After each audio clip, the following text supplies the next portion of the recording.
Friends, welcome back to channel. दोस्तों, बहुत लोगों में मिथ होता है कि दवाइयों में बहुत ज्यादा मार्जिन होता है।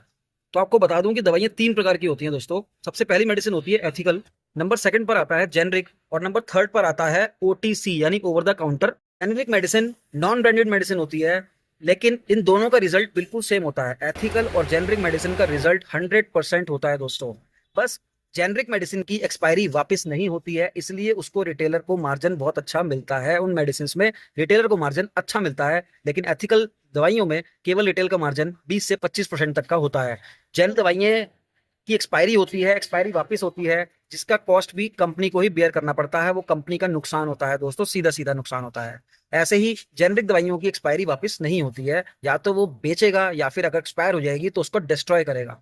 आती है कि एथिकल मेडिसिन में मार्जिन कम क्यों होता है और जेनरिक मेडिसिन में मार्जिन ज्यादा क्यों होता है। तो दोस्तों, सारा खेल मार्केटिंग कॉस्ट का है।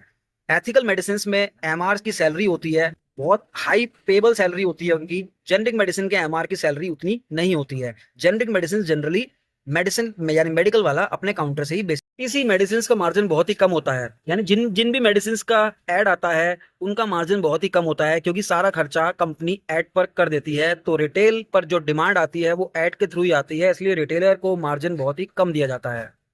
तो इस मिनी ब्लॉग में आपको जेनरिक, एथिकल और ओटीसी मेडिसिन की सारी जानकारी मिल गई होगी। मिलते हैं नेक्स्ट ब्लॉग में। Till then, okay, bye bye. Subscribe करना मत भूलिएगा दोस्तों।